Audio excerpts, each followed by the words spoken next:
एक गांव था रतनपुर। रतनपुर में सभी एक दूसरे के सुख दुख का ध्यान रखते थे। इसी गांव में चौरंगी नाम का एक व्यक्ति था। उसकी आदत दूसरों की नकल करना, या यूं कहें कि वह जिस काम से औरों को लाभ होते देखता बिना सोचे समझे करने लगता।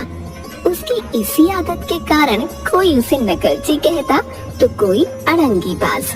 उसने अपने साथ वाले खेत में दूसरी बार बाजरे की बुआई होती देखी तो उसे लगा कि इस फसल से अधिक मुनाफा होता होगा। सीताराम ने दूसरी बार बाजरे की बुआई कर दी। पिछली बार भी इसकी फसल अच्छी हुई थी, मोटे दाम मिले होंगे। चलो अब की मैं भी बाजरे की बुआई करूंगा। चौरंगी को अपने खेत में बाजरे की बुआई करता देख सीताराम उसके पास आकर बोला, अरे भाई, तुम्हें पता है कि मैंने बाजरा बोया है, तो तुमने क्यों बोया? ये कहाँ लिखा है कि अगर तुमने बोया है तो मैं नहीं बो सकता है? तुम तो हर बार जौ की बुआई करते हो ना। भाई मेरा खेत है, मैं जो जाए उगाऊं, है? तुम्हें क्या दिक्कत है भाई? तुमसे तो कुछ कहना ही बेकार है। दाम गिरा कर मानोगे, इस बार अच्छा नुकसान करवाओगे। चौरंगी उसे कुछ नहीं कहता, मुंह बनाकर वहाँ से चला जाता है।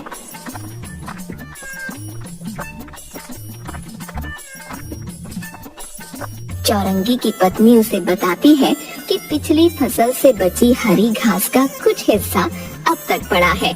बारिश आने के आसार हैं, तो खराब होने से पहले उसे किसी पशुशाला में दे आए। तभी उसका इकलौता दोस्त नत्थू आ गया। अरे चौरंगी, ये घास लेकर कहाँ जा रहा है? घर पर रखी रखी खराब हो जाएगी तो सोचा गौशाला में दे आऊं। चल अब तू भी घास उठा, चल मेरे साथ चल। चल भाई चल, नेकी और पूछ पूछ। दोनों हरा चारा लेकर गौशाला में जाते हैं।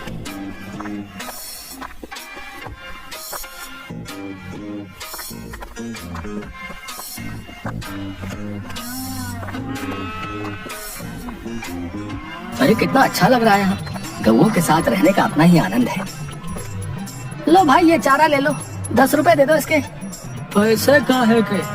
इस चारे के और किसके? मुझे लगा तुम दान के लिए लाए हो। अरे छोड़ ना यार, तू भी क्या, वैसे भी घास पड़ी पड़ी खराब हो जाती। आ देख यहाँ कितना सुकून है। हाँ, नुकसान करा के बड़ा सुकून मिल रहा है। दोनों गायों को चारा खिलाते खिलाते थोड़ा आगे जाते हैं तो वहाँ एक कोने में चौरंगी का पड़ोसी शामू बैठा था। चौरंगी देख उसे, वो शामू है ना तेरा पड़ोसी। चौरंगी और नत्थू शामू के पास जाकर, क्या भाई आज गौशाला में बड़े इत्मीनान से बैठे हो? खेत में नहीं जाना लगता है? मैं तो बस यहाँ यूं ही। दोनों आगे चले जाते हैं। थोड़ी देर गौशाला घूमकर वे बाहर की ओर जाने लगे तो उन्होंने देखा कि शामू गायों का गोबर इकट्ठा करके ले जा रहा है। तेरी, तभी मैं सोचूं ये आजकल शामू के घर पर रोज रोज उपले और खाद कैसे बन रहे हैं। वे दोनों वहाँ से चले गए।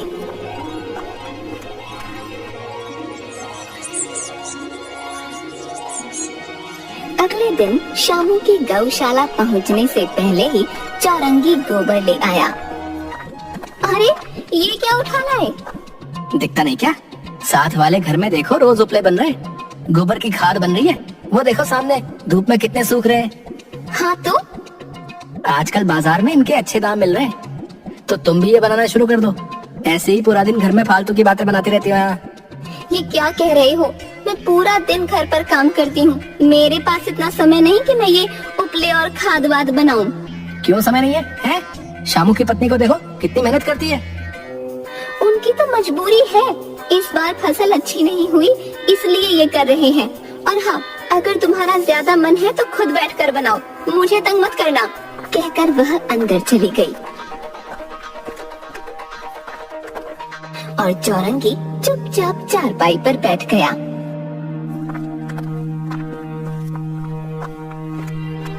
दूसरी ओर शामू को गौशाला से खाली हाथ लौटे देखकर उसकी पत्नी बोली, क्या हुआ, आज गोबर क्यों नहीं लाए?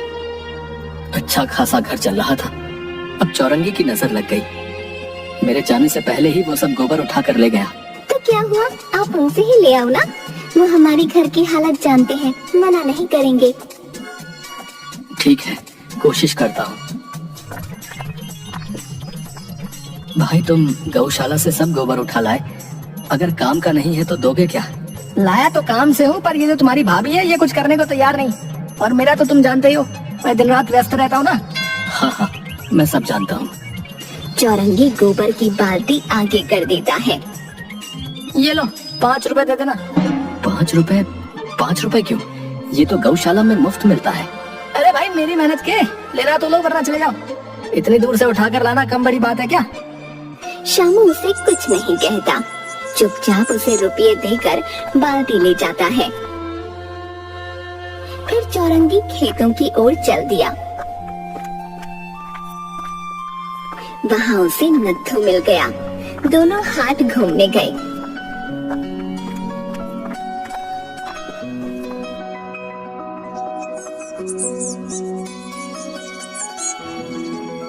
और फिर जंगल के रास्ते से वापस आते हुए उन्होंने पेड़ों पर मधुमक्खियों के छत्ते देखे। चौरंगी चलते चलते एक पेड़ के नीचे रुककर छत्ते को देखने लगा। अरे क्या देख रहा है? एक मक्खी ने भी काट लिया तो पूरा सूझ जाएगा। हाट में देखा था ना, शहद सोने के भाव बिक रहा है। तो अच्छा काम है, कोई पैसा नहीं लगाना, कोई खास झंझट नहीं, बस फायदा ही फायदा है इस काम में। अबे चल क्या रहा है तेरे दिमाग में? छत्ते में से मधुमक्खियों को भगाकर शहद निकालना कोई आसान काम है क्या? इसके लिए ट्रेनिंग लेनी पड़ती है भाई। मुझे सब आता है, मैं ये काम आसानी से कर लूंगा, बस तू मेरे साथ रहना, ठीक है? भाई मैं कह रहा हूँ इसमें बहुत खतरा है, मधुमक्खियों का मामला है, मुझे तो सोचते ही डर लग रहा है। तो क्या हुआ, हम मशाल जलाकर रखेंगे तो मक्खियाँ क्या बिगाड़ लेंगी भाई? ना ना, मुझे तो डर लगता है भाई। ठीक है, मैं पेड़ पर चढ़कर सारा काम कर लूंगा, तू नीचे हाथ में मशाल लेकर खड़े रहना, ठीक है?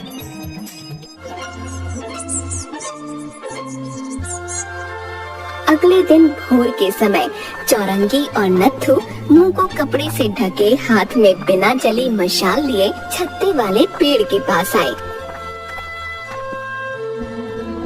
अभी भी एक बार सोच ले, ये काम हमारे बस का नहीं है। अरे मैं हूँ ना यार, मुझे सब आता है, तू बस मशाल जलाकर उसे घुमाता रहिए, ठीक है?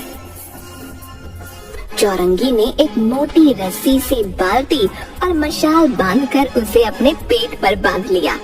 फिर नत्थू को कुछ समझाकर वह पेड़ पर चढ़ने लगा। छत्ते के पास पहुंचते ही उसके आसपास कुछ मधुमक्खियां मंडराने लगीं, तो उन्हें वह हाथ से हटाता गया। छत्ते में हजारों मक्खियां थीं, जो भिन भिना रही थीं। चौरंगी उन्हें हाथ से हटाता पेट वाली रस्सी को पेड़ से बांधने लगा, पर मक्खियां परेशान कर रही थीं।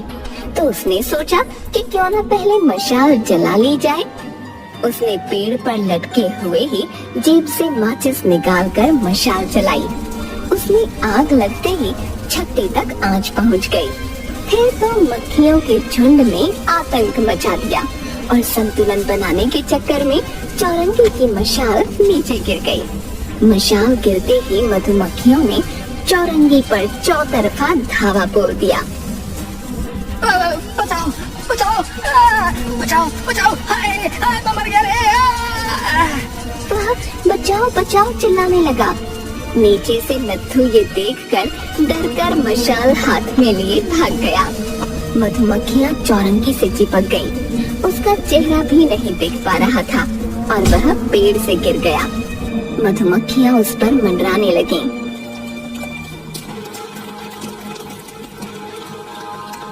तभी नत्थू बहुत से शहद निकालने वाले आदमियों के साथ आया। फिर सबने मिलकर मधुमक्खियों को मशाल से भगाया। चौरंगी का पूरा शरीर और मुंह सूजकर फूल गए और लाल हो गए। वह दर्द से तड़पने लगा। तुम क्यों यहाँ आए? जिन्हें ये काम करना आता है उन्हें ही करने दो। मधुमक्खियों के छत्ते से शहद निकालना आसान नहीं है। हलवा खाने के लिए जान हथेली पर रखनी पड़ती है। शायद तुम ये बात अब समझ जाओ। लालच में आकर किसी के काम में अड़ंगी डालोगे तो यही होगा भाई। बताओ, बिना सोचे समझे मधुमक्खियों से पंगा ले लिया। मैं मर गया भाई। तुमको शरीर के साथ साथ दिमाग के इलाज की भी जरूरत है भाई। मैं मर गया, बहुत दर्द हो रहा है, अब नहीं करूंगा, बचा लो भाई। लगता है दिमाग का इलाज तो आज हो गया। नत्थू चौरंगी को सहारा देकर उठाने की कोशिश करता है, पर वह उठा नहीं पाता। ये देखकर सभी लोग मिलकर चौरंगी को उठाकर अस्पताल छोड़ आते हैं।